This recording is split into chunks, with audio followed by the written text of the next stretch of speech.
Hey Adam, are you still working on the dining room chandelier? Hey, this stuff takes time.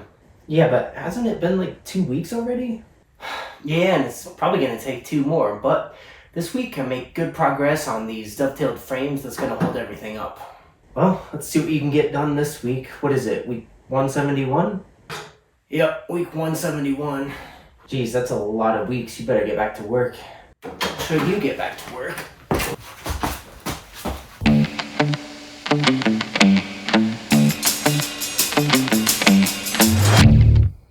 Greetings, renovators. At the start of this week, I am still in Tulum for work. I'm not allowed to share event photos, so here's a few field shots from around my hotel.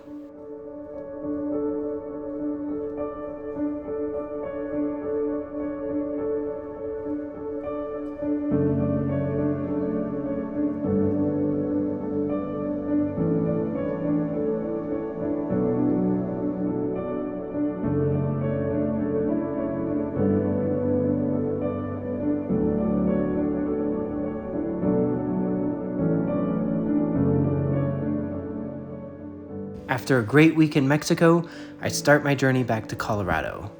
It was nice to have a break from the winter weather, but I'm ready to be home.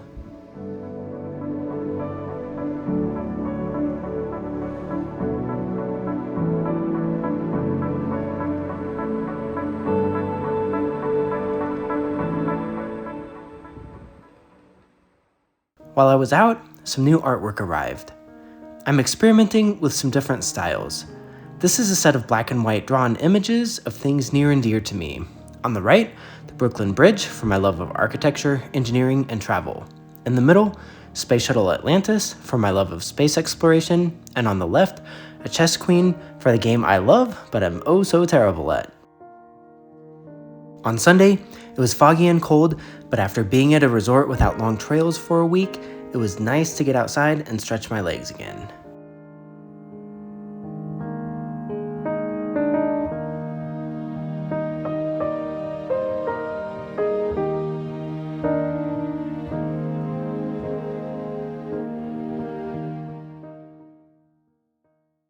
Back inside, I make some modifications to the chandelier tracklight rails to facilitate the electrical hookup.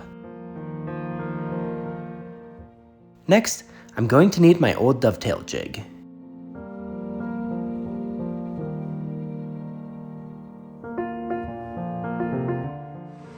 Hey guys, so the next project on the chandelier is creating two frames in which to suspend from the ceiling that will hold the chandelier.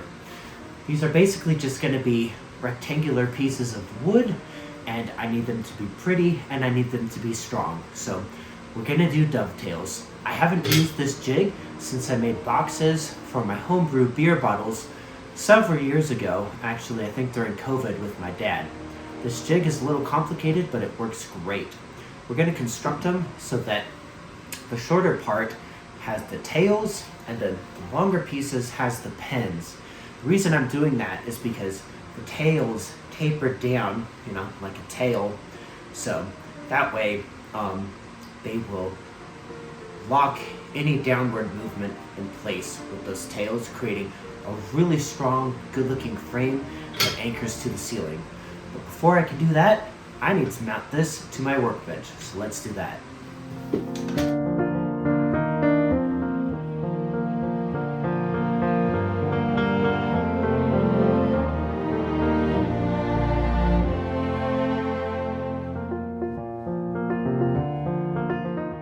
Well guys, I'm calling it a night.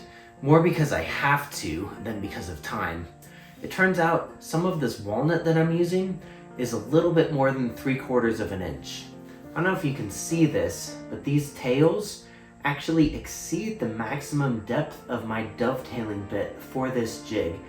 This is more like 13/16 or 14/16. Anyways, it's just a little bit too thick. So the walnut I get from Home Depot, although it's a little bit more expensive, that stuff is 3/4 of an inch on the nose, and I know I can do 3/4 because I did it with my brewing boxes. So I'm gonna have to go to Home Depot tomorrow, get some 3/4 inch stock, because I don't have a planer. I'd love to have one, but I don't. So anyways, easy fix, calling it a night, see you guys tomorrow. With some fresh 3/4 inch walnut stock from Home Depot, I can start calibrating this jig. I think I could have eyeballed this first part, but I'm using calipers to center the stock between the tail pin guides.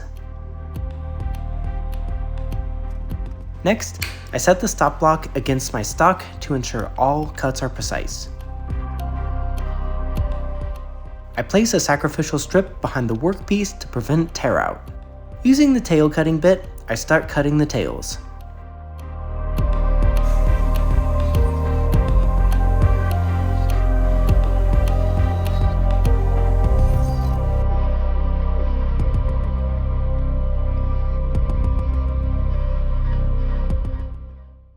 Next, I set the depth stop for the pins bit.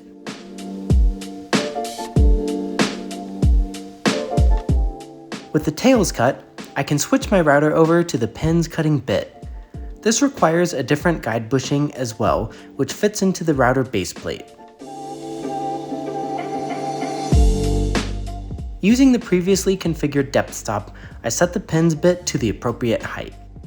I rotate the guide template 180 degrees to allow for cutting the pins. I insert a piece of stock and make my first cuts.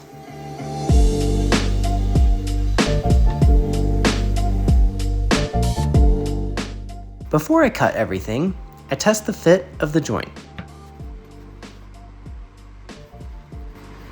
Okay, so this isn't bad, but it's a little bit loose. I can adjust the jig to make this tighter, so that's what I'm gonna try. All right, let's try that. Tighter this way, looser that way. So I made it just a tiny bit tighter. The jig has brass set screws that increase or decrease the width of the pins. I increase the width to tighten the joint. Alright guys, things are coming along nicely. The pins and the tails are fitting together pretty tightly. So that's without glue. It's pretty tight. I'm happy with that. The next part is I need the inside width to be 16 1/6 inch. I basically get one shot at this, so I'm gonna do it on one piece. If everything looks good, I'll rip the rest to length and cut all my pins. At this point, things are fitting together nicely, so I start assembly lining the cuts and the routering. In a twist of fate, I'll end up scrapping this design concept in favor of a simpler one next week. It will weigh less, it'll look better, and it'll have a cleaner fit, but more on that next week. To round out the week, I keep working on the chandelier support boxes. These end up being over-engineered. For some reason, I thought these would need a recessed support rail at the top of the box. The further I get into assembly, the more I start scratching my head about the complexity of making everything fit together cleanly.